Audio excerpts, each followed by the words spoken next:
Now, have you ever had a plant to die? Just not make it. This week or last week? I was going to say, yep, me too. All of the above. Sometimes it just happens, but don't worry.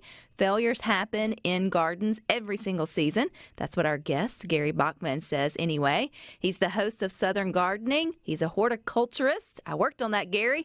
And now he can add author to the list of his accomplishments with Southern Gardening all year long. Welcome, buddy. Hey, Rebecca, thanks for having me. This is really exciting to actually get to see you instead of just over the phone like we've been doing the last couple times. I know, and you haven't been in the studio here for a while, so I encourage folks to go to supertalktv.com and see Gary and myself chatting it up here on Good Things, catching up, because you're now a published author. Congratulations to you.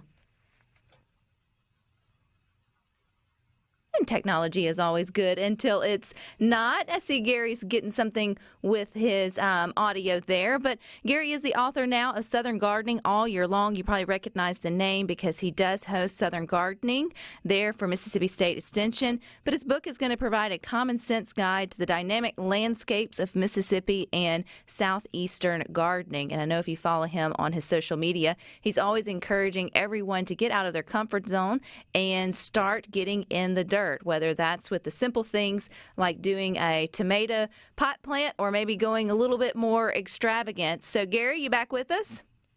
I am back with you now, Rebecca. I think. Let's keep our fingers crossed, right? We'll keep our fingers crossed. Okay, let's talk about this book. How long has Southern Gardening all year long been in the making? Oh, I'll tell you, this started with a conversation that I had with my editor, Bonnie Koblenz, with Ag Communications. Oh, I'm going to say at least 2018. And we were talking about how we could do something else with some of the with the Southern gardening work that we do. And we came up with this idea about why not let's go through our archives. And right now I have over 600 Southern gardening columns. And let's go through and cherry pick some of the best ones, update the pictures, edit and update the columns, and put it out as I just want to call it an inspirational gardening book.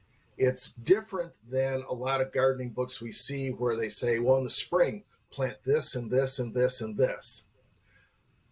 Southern gardening all year long is really encouragement to go out and just get planting by the season. And we give some encouragement with 4 ideas for each season as we go through. And this is not supposed to be the end all be all gardening book. It's to get out there and enjoy the garden. Well, that's one thing I've always appreciated about you, Gary, is you've always just been encouraging just to start where you're at. Don't overthink it, because I think when you're new to gardening or new to trying something different, we tend to overthink everything. It goes right to that, well, you don't want it to die. That's the last thing you want to happen, is to put your time and energy into trying to grow something and then it not be successful. But you've always been very open and honest that that's just part of it. Well, I've come to really embrace this thought. If you're not killing plants, you're not gardening. And then I'm a gardener.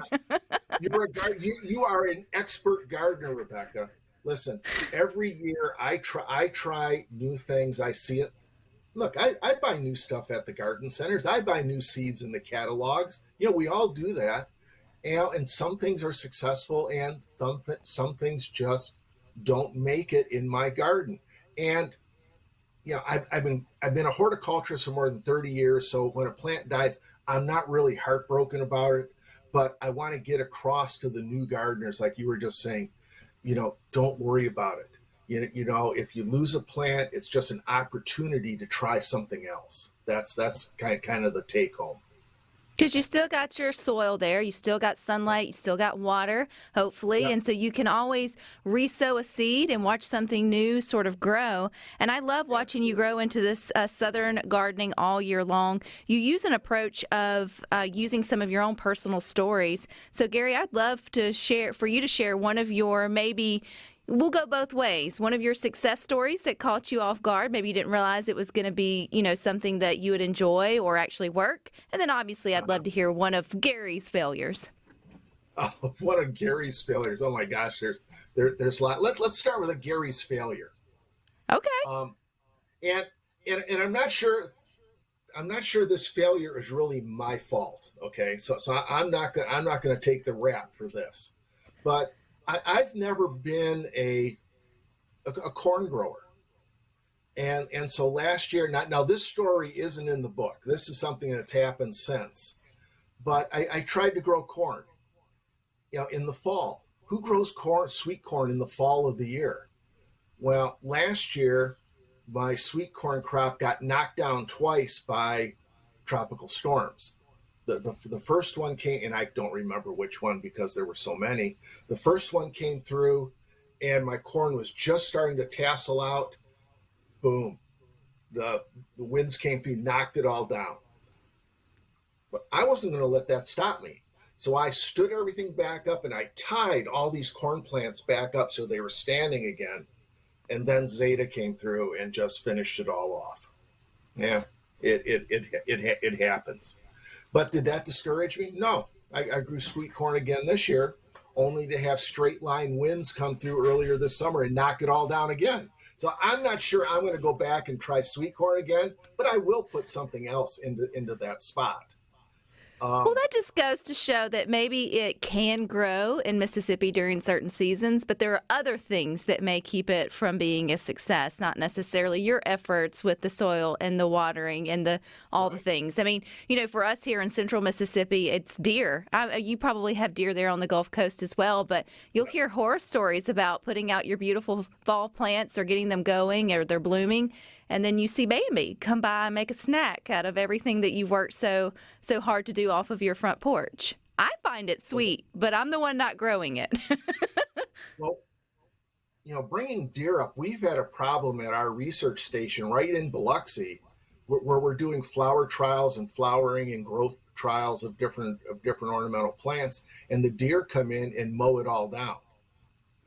And we last year went to an old wives' tale solution of tying hotel soap up around our flower plots, and we didn't have any deer problems last year because of this stinky soap that we hung up around our. We tried all different kinds of deterrents, didn't work. Fencing, they just jump right over it. They stayed away from that stinky hotel soap. So you're talking about the free ones that come, like the little sample size soaps. And so do you just how many per plant, or is it one per plant? I would think if it's just a regular garden, it's just one per plant. And there's actually a brand called Whiff, which was a hotel soap that the hotels didn't buy, but people used it as a deterrent, and they make it, and it's got a hole drilled in it and a twist tie on it, so you can just hang it right up on plants right out of the box. So it's kind of a one of those things, who knew type of events. Well, that's one of those things too, that it was created to be a soap to make you clean and feel better and smell better, and it failed, but yet it had its purpose in the garden, which I think is always a good twist to the story. Okay, Gary, but you're full of a lot of successes too, to be a host of a show as well as now an author of your book Southern Gardening. So you've got some successes. What's one of your first you realize, this really works? You sow a seed and something comes up. Probably, and I'm going to go back into more of my vegetable growing experience. I've grown vegetables for years, but not until we really got to the Gulf Coast did I really get into vegetable growing when we were growing for the farmers market. But growing heirloom tomatoes, and I've learned on the Gulf Coast that you have a spring crop and you have a fall crop because summer is just too hot for the plants to set fruit. And if a plant's not going to be productive, I take it out. But what I learned success-wise, that in the fall of the year, you don't want to grow an indeterminate tomato. You want to grow determinates. All right, because Gary, I'm going to pause you right there on that good information. We're going to take a break. We'll be right back with Gary Bachman, MSU Horticulturist. But the best way to connect to is always on your local SuperTalk Mississippi radio station. And either way you're doing that, you'll see I'm still having my conversation with Gary Bachman. He is MSU Horticulturist. Why is that such a hard word, Gary? But he's also the host of Southern Gardening and now author Southern Gardening All Year Long. I have to say I learned a new vocabulary word, I guess, in your arena yesterday. Okay, Is it what is it? Arborist, a tree surgeon. Arborist. Arborist. I was so close. Arborist. Arborist. But you get points for it, Rebecca. I don't know why y'all have the hardest names, but y'all have some of the coolest jobs. You were sharing with us, though, your time living there on the Mississippi Gulf Coast and being a gardener. You learned that maybe summer isn't the best time for heirloom tomatoes because of the weather. And I think this is part of what makes your style great of educating, Gary, because gardening's not just a step 1, 2, 3 process. You have to know where you're at and everything that comes into that. So are you planting fall tomatoes now on the Gulf Coast, or have you planted them? Actually, right. I still have tomatoes out there, and the plants are all full of tomatoes. Right now we're fighting night temperatures, and we had a 37-degree night last week, and I didn't cover everything because I just can't. I have too much to cover, and it's like, okay, I just roll the dice. Everything looks like it survived. We'll see what happens. I don't get discouraged until we get a really hard frost, and that means tomatoes are done.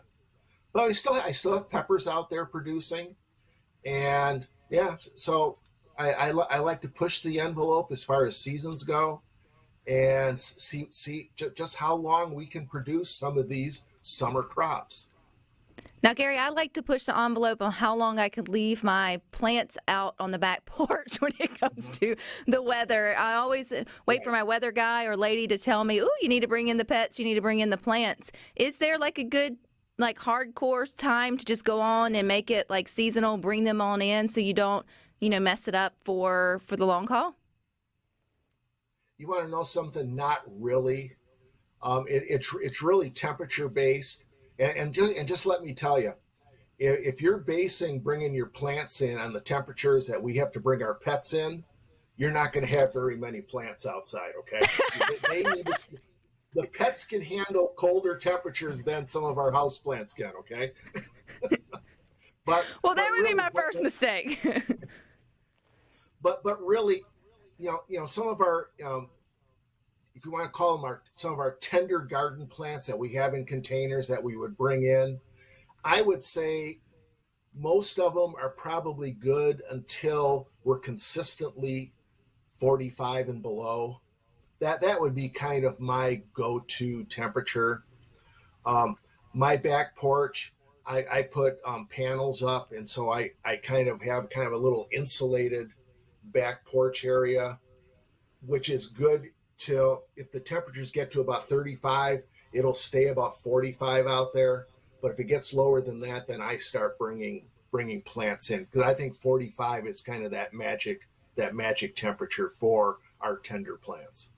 Well, I'm going to write that down because you're right. My dog and my husband can live outside at 45 degrees, but maybe not my outdoor plants. I'd love to keep them around for next spring for sure, because I'm doing good on so many of them, Gary. You'd be so proud of me and the effort I've made into becoming my own little home gardener.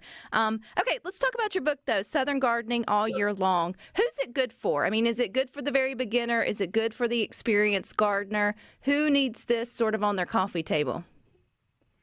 I think it's really geared towards all gardeners.